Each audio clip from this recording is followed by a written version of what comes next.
the show begin. Next generation for the win. We're going all in. All together now, let's begin. Let the show begin. The first voice that came on was my AI voice. Oh, is that right? Yes, that was my AI voice. So that was a hybrid introduction. So I'm going to stand up for this. So quickly, panelists, are you guys ready for the challenge of the prompt? Okay, imagine prompt. One keyword associated with next-gen travel tech. Mike, one word. Avatar. Avatar. Failure. Failure. Agent. That was my word. Confusing. I'll add confusing then. Confusing. Okay, confusing. All right. So, for the audience, you can share your keywords. We have a memo board in the foyer. So you can share your keywords and we'll share them with you at the end of the day. Okay, let's go to an audience poll and there's a QR code. So as you answer the question, I'm going to ask the panelists here. Okay, what is the most exciting application of next-gen tech in travel? Mike, which one do you pick of the four? For me, LLMs. So I just think that's what we're investing in. I think that's what's going to deliver LLMs. right across our organization the biggest impact. All right. Tim?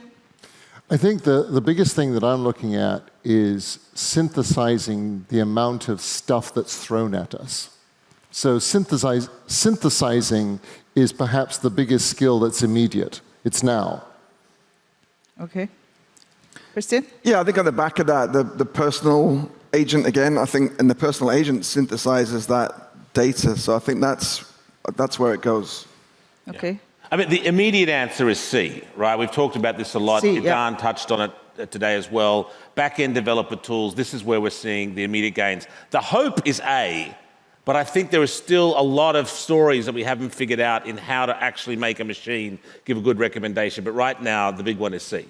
All right, so we have the audience basically going for the hope, the aspirational. I wanted to add one. I wanted to add F, security, right? There's a lot of application right now on AI as a security tool, and that's we're seeing a lot of that internally. And I think some of the... You're in the wrong session, Tim, as usual. You should be next door, So cybersecurity.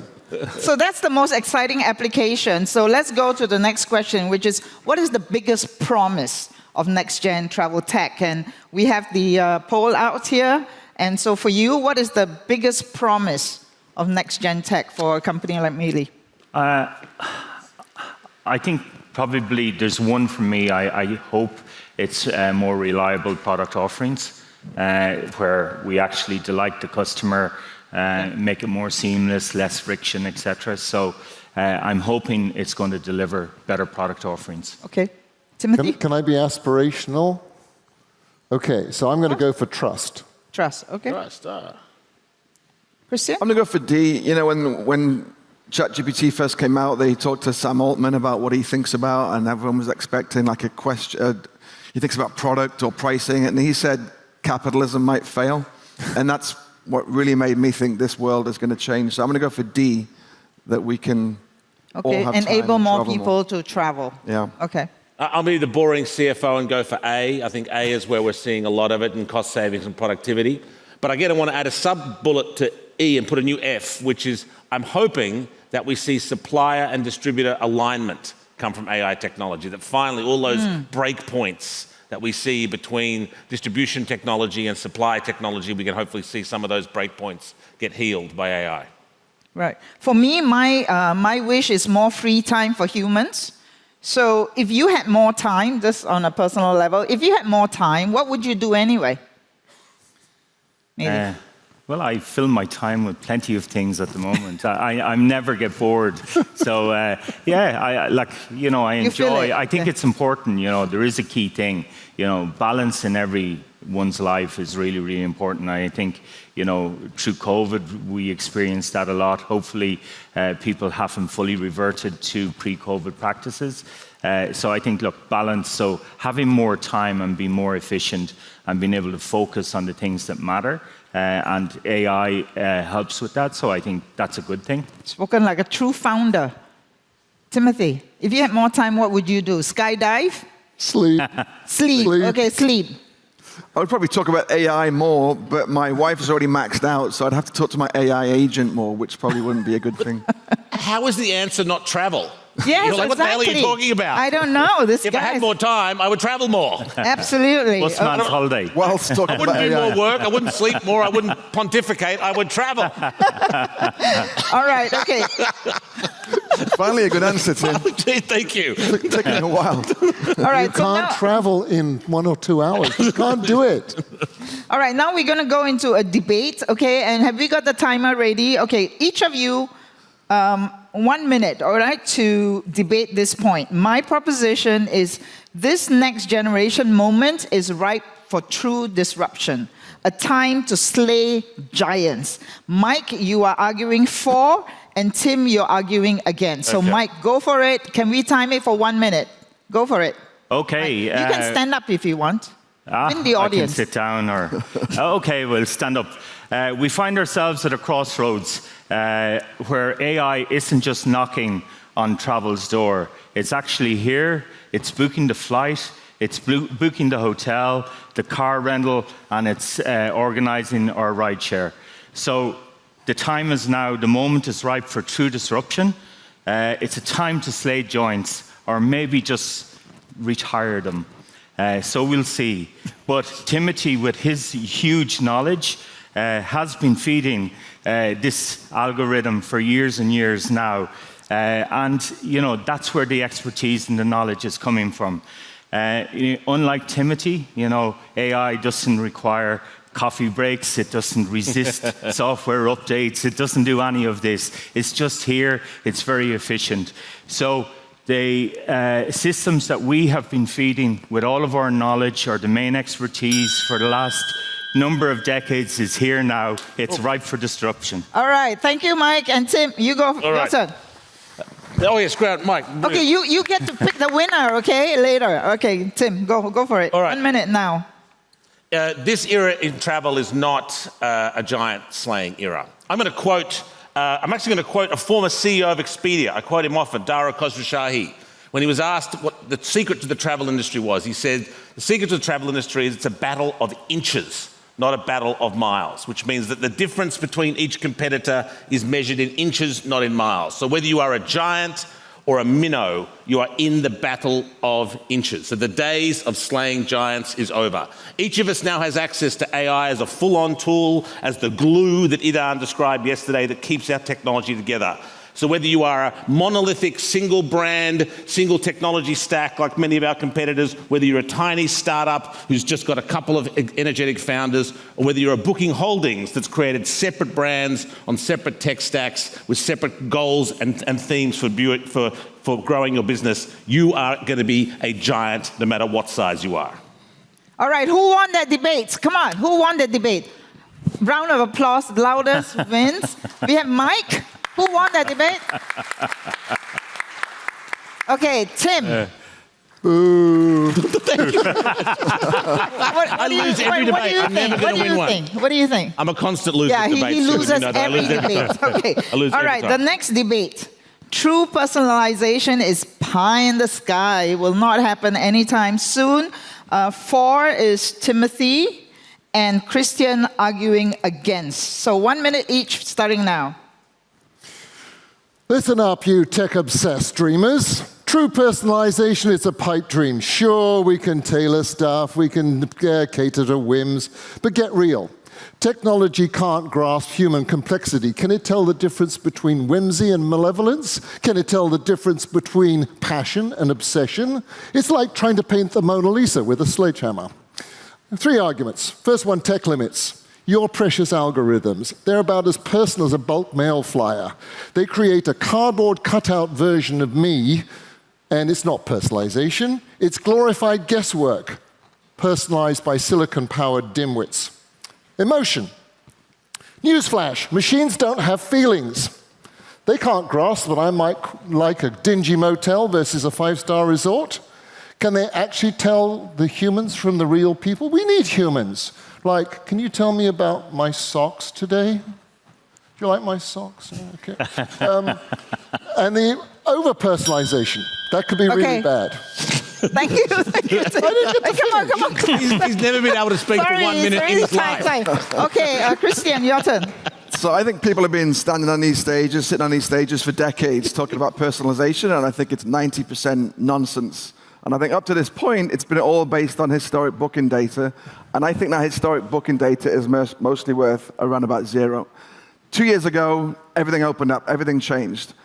The LLM in its raw state is a fully personalized machine. It understands you as humans. It understands you personally. Everything Tim just said about it doesn't understand your bias, human bias, what I like, what I don't like, is nonsense. It's here today.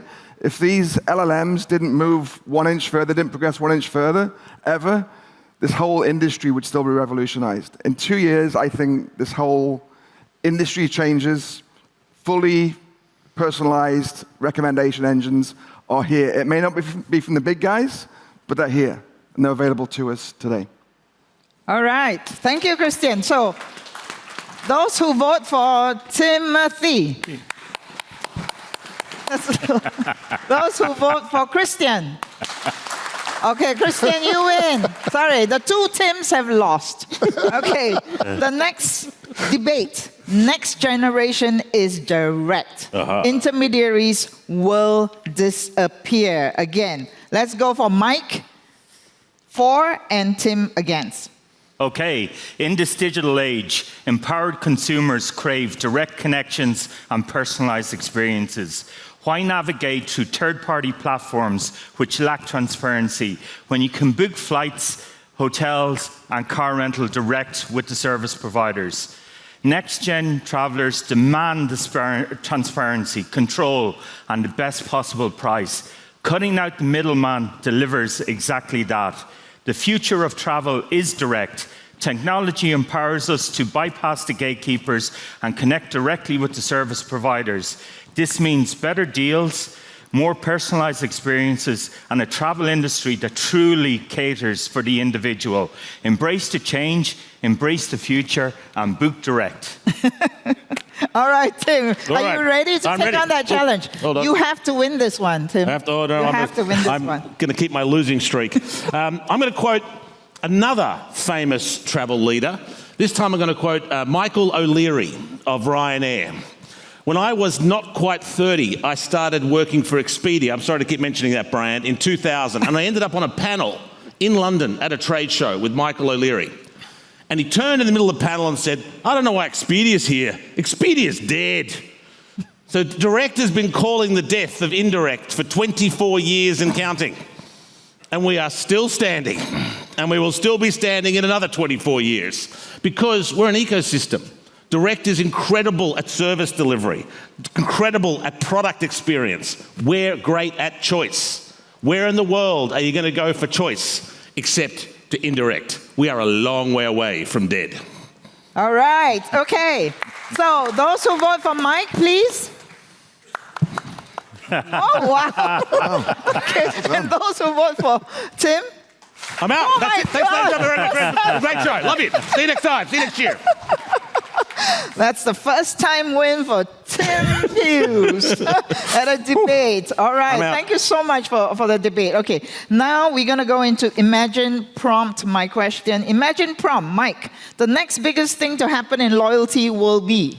I think loyalty will become embedded much deeper into the customer journey throughout the booking process. I think loyalty programs themselves will iterate and I think will become an ecosystem in themselves. And I think they will use that. I think that's one big play that the direct service providers have. Loyalty does work. We see it with our customers today. So it is something I think that will continue to evolve. All right. Todd, Timothy, the next biggest thing to happen in air retailing will be? Truth. Truth, trust, okay? Yeah. The reason I say this is because when you start the process of your journey in booking, you see a price, and you know that you're never going to achieve that price. That price is not achievable. What I think is going to happen in true retailing, which, by the way, air retailing is an oxymoron, is I think that people will finally be able to see something and buy that thing that they want. All right. Imagine prompt Christian. The next biggest thing to happen in tours and activities will be. Yeah, I'm going to change the question a little bit. I'm going to broaden it and make it about in-destination. And I think in-destination, for me, is the connected trip. So we've got all these people that have been harping on about the connected trip for 20 years. And I think for too many people, it's connecting the flight with the hotel, and that's not interesting. The in-destination is the interesting part. And I think Gen AI, in-destination, with your phone in your pocket, that's the connected trip. That's solvable today. That's the answer I wrote as well. You sat in the wrong chair. I sat in the wrong chair. That's my answer. All right, ask the question. I'll think of a new one. You have to think faster than AI. Okay, yes. So you have to prove that you are, not human. So Tim, the next biggest thing to happen in the OTA space will be? Not the connected trip. Personalization. I know. I wrote the connected trip because I agree completely with Christian. We still have a lot of disparate parts to the journey. But it's a different type of connected trip because it's going to be asynchronous, right? Because people, this day of believing that everyone's going to book all 6 elements in one transaction, that's not the story. It's how do we build an asynchronous connected trip? So getting people along the journey, the beginning, the middle, the end, that's the big part of the story. And connected to that will be personalization. All right. So now I want you to sort of just imagine, like, what if, right? So I asked ChatGPT, for example, the other day, I say, what if David Bowie were to write a song using AI about blah, blah, blah, and then it came out with lyrics, right? So I'm going to ask you to imagine, just imagine, Mike, what if? What if everybody, there'd be no travel cap in Ireland and everybody could visit it? All right. There's an airport cap. Airport hub, okay. Yeah. Why not? Ask the question again. What if? Okay, if Bobby was here, he would say that, what if everybody owned a drone or something like that, right? What if? So what if we actually learned to use this great tech to be able to communicate more openly with people? Mm-hmm. That's a Bowie thing. So I think that if we were to look at the world, what if, I would hope that this technology does in fact power that ability to enhance our personal communication. All right. Christian? I'd say what if, but it's when the LLMs, the AI gets so good as a recommendation engine that it can plan each and every minute of our trip, of our travel, and it's picking the absolute optimal choice. And then our debate is, do we choose free will or do we choose the optimal And what life? happened with serendipity? You lose it. No, but Well, it's going to convince you that you're still making decisions even though you're not. but he's Rubbish. saying that the last decision is the human, right? So even though it may offer you the optimal trip, then you decide whether you want to go back to free will. But actually, you didn't answer my question. Yeah, right. What if when we get to that situation, how do we make those decisions? Yes. Free will versus optimal life. Okay. What about My what if is around privacy. What if we could solve completely the way for me to share all the data I have about me to all the people I want, to get all the results back, but still have my privacy completely protected? So what if we found the magic solution between privacy and data sharing? Okay, brave new world. I love your imagination other than the Ireland being an airport hub. You need to think bigger, right? You surprised me with that one. What if? All right, I'll okay. come back to you. So I'm going to do a rapid fire now, right? If you were agentic AI, if you were an agent, what would you call yourself? What would I call myself? Seamless navigator. Removing all the friction from travel. Seamless navigator, okay? Fred. Fred. Bob. Mate. Who do you call on for advice? You call on a mate. So good. You guys are so original. If I could make a wish of the AI genie, I'd ask for, I'm going to start with Tim. Oh, okay. If I could make a wish of the AI genie, The true thing, we want to find some sort of solution to over-tourism and connectivity in tourism. Like, how do we travel as much as we want to travel while still maintaining the planet the way we want to maintain it? That's the big one I want to solve. Yeah. Because I don't know what the answer is, because we all want to go to Maya Bay, we all want to go to the Maldives, we all want to go to Rome and Venice and wherever else. Yet how do we do that? How do we find a way to do that and still be connected to the goals of... That's definitely the traveler's dilemma. I mean, the conscious traveler's dilemma, right? We really want to travel, but we don't want to screw up the planet as well. And you just all right. polish So if you could make a wish of the AI genie, what would you ask for, Christian? Can I go for a cliche like world peace or something? No, this is not a beauty contest. I like this dilemma. I'm gonna take a bit on Tim's. I think it's a maths problem, isn't it? We've got so much surface area of the world. We've got 8 billion people going up to maybe 10. It's a maths problem, and it's got to help us solve that. And I think it will, somewhat, but it's not going to fit 100%. How will it help? How could it help? Well, he says it's a maths problem. There are 10 billion people who want to go to a place that can fit 1 billion. How do we find new destinations? How do we find new ways to travel? How do we balance places to send people at certain times? And we've seen crude responses, like Venice now charges, what, €5 or €10 to go to Venice or something? Yeah.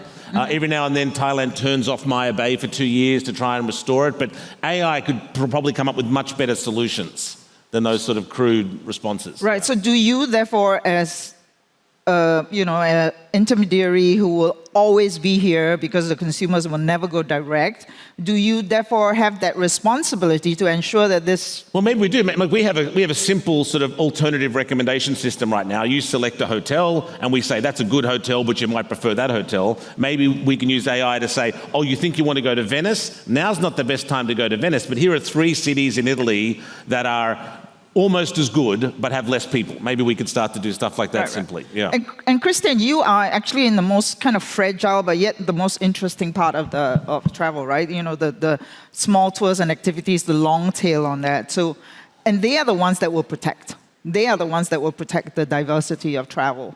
So is that a responsibility that you see being carried through, or do you think the OTAs are just going to come in and commoditize that whole sector? Well, the OTAs need to fix the problem, but they have a conflict. You're trying to convert the customers as quick as possible when they land on that homepage, not say, oh, look at some alternatives. That's going to cost you some points on the conversion. True. So I think that's a problem. That's an algorithm problem, but I think the AI can come in there and help with I think we're living in this algorithm world, and I don't think it's a good place we've ended up at with these algorithms, whether it's an OTA algorithm or a social media one. And I think the AI is the only way out of that, because the AI can see beyond the bias of the algorithm that we built for a reason, to increase conversion. And I think the AI can see through that and will fix a lot of this and distribute some of this travel properly. Okay. All right, so I haven't asked you yet, right? So if I could make a wish of the AI genie, it would be? Well, these guys are talking about mechanics. I would be much more concerned about the consumer. So what would I do? So I'm an old dude now. So if I had an AI genie, what I would like to do is to extend my enjoyment of travel for another 20 years. Keep the same knowledge set, but be able to enjoy travel, which probably physically I won't be able to enjoy for that 20 years. That would be my wish from the genie. Fantastic. Yeah. Similar enough to Tim here, actually. So I would hope that the AI genie will remove all of the friction, all of the things that are unenjoyable today. But like, the one key thing about travel is it's about exploration, it's about new experiences, it's about shared experiences, etc. So you'd hope that it can allow more and more people to enjoy that and make it more accessible.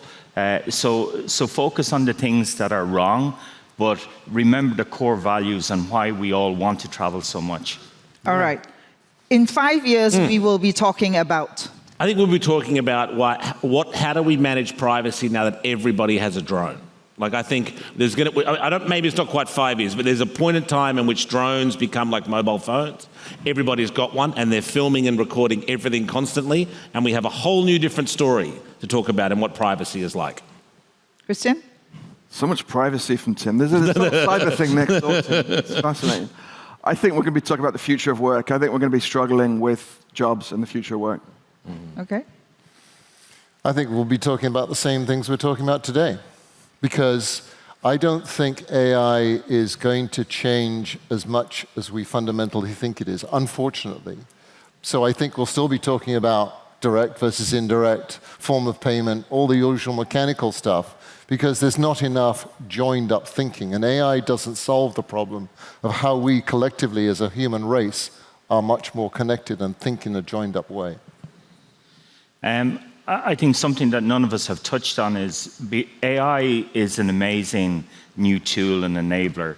However, there's still significant legacy tech and issues within the industry that have prevented true transformation over the last 20, 30, 40 years. So in 5 years' time, will we still be talking about the restrictions and why we haven't made the leaps forward that we thought we would? Because there's legacy issues that still haven't been resolved. All right. I think tech and human infrastructure as well, right? Those are going to limit our progress. Yeah. Okay, last question. In 10 years, we would have forgotten... When I wrote this, I wrote, we'd forgotten what physical passports look like. That's what I wrote down. But then I arrived in Singapore and I put my passport in the gate and I stood in front of the photograph and it didn't work. And the guy came up to me and said, "I'm sorry, sir, you have to crouch down." And I thought, Singapore has invested $100 million in this gate system that gets broken by anybody over the 185 centimeters tall. But I still believe that in 10 years' time, we will have forgotten what a physical passport looks like.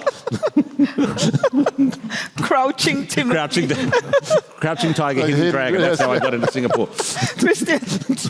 I think we'll have forgotten how booking checkouts used to be. How Ryanair, 10 pages of booking checkout, or name any airline maybe. Yeah. Okay. In 10 years' time, we will have forgotten what these are. Yeah. We will not have these in 10 years, and they will be gone and banished in about 5.